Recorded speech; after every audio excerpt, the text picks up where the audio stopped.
മോദി ഭരിക്കാൻ പാടില്ലെന്ന് BJP-യിൽ നിന്ന് തന്നെ ആവശ്യമുയർന്നു കഴിഞ്ഞു. സർക്കാർ രൂപവൽക്കരിക്കുന്നതിന് പകരം BJP പ്രതിപക്ഷത്തിരിക്കണമെന്ന് പാർട്ടി നേതാവ് സുബ്രഹ്മണ്യം സ്വാമിയാണ് ആവശ്യപ്പെട്ടിരിക്കുന്നത്. അതിന് അദ്ദേഹം ചരിത്രത്തെ കൂട്ടുപിടിച്ച് സത്യങ്ങൾ ബോധ്യപ്പെടുത്തുകയും ചെയ്തു. അതായത് 1989, 90, അതുപോലെ 98, 2004 കാലയളവുകളിൽ BJP സഖ്യ സർക്കാരിന്റെ ഭാഗമായി ഭരണത്തിൽ പങ്കുചേർന്നുവെങ്കിലും പാർട്ടിക്കത് വിഷമഘട്ടവും ദുരന്തവുമായിരുന്നുവെന്നാണ് സുബ്രഹ്മണ്യം സ്വാമി ഓർമ്മിപ്പിച്ചത്. അതിനാൽ BJP പ്രതിപക്ഷത്തിരുന്ന് ഇന്ത്യ മുന്നണിയെ സർക്കാർ രൂപീകരിക്കാൻ വിടുകയും ശക്തമായ പ്രതിപക്ഷമായി മാറി ഇന്ത്യ മുന്നണി സർക്കാരിനെ ഒന്നിനും കൊള്ളാത്തവരാക്കി മാറ്റണമെന്നും സുബ്രഹ്മണ്യം സ്വാമി പറയുകയാണ്. മാത്രമല്ല BJP-ക്ക് കേവല ഭൂരിപക്ഷം നേടാനാവാത്തൊരു സാഹചര്യത്തിൽ സർക്കാർ രൂപവൽക്കരണ ചർച്ചകളിൽ നിന്ന് തന്നെ നരേന്ദ്രമോദി പിന്മാറണമെന്നും സുബ്രഹ്മണ്യം സ്വാമി ആവശ്യപ്പെട്ടു.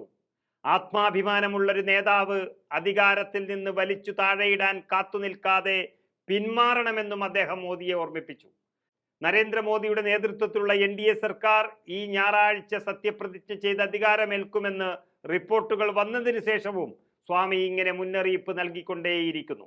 BJP-ക്കൊപ്പം നിതീഷ് കുമാറിന്റെ JDU, ചന്ദ്രബാബു നായിഡുവിന്റെ തെലുഗുദേശം പാർട്ടി എന്നിവയും സഖ്യ സർക്കാരിന്റെ ഭാഗമാകുമെന്നത് വലിയൊരു അപകടം നിറഞ്ഞതാണെന്നും ഇവരുടെ കയ്യിലെ കളിപ്പാവയായി മാറുന്ന നരേന്ദ്രമോദി ഇതുവരെ ഈ രാജ്യത്തുണ്ടാക്കി വെച്ച എല്ലാ സൽപ്പേരും കളഞ്ഞു കുളിക്കുമെന്നുമുള്ള ഒരു യഥാർത്ഥ മുന്നറിയിപ്പാണ് സുബ്രഹ്മണ്യം സ്വാമി നൽകുന്നത്. 10 വർഷം ഭരിച്ച ഒരാൾക്ക് സ്വാഭാവികമായും ഉണ്ടായിരിക്കുന്ന അധികാര കസേരയോടുള്ള അതിയായ താല്പര്യം നരേന്ദ്രമോദിയെയും ഭ്രാന്ത് പിടിപ്പിച്ചിരിക്കുകയാണ്. എങ്ങനെയെങ്കിലും കസേരയിൽ കയറിയിരിക്കാനുള്ള വ്യഗ്രതയിൽ മോദി പല പാർട്ടികളെയും ഒപ്പം കൂട്ടുകയാണ്.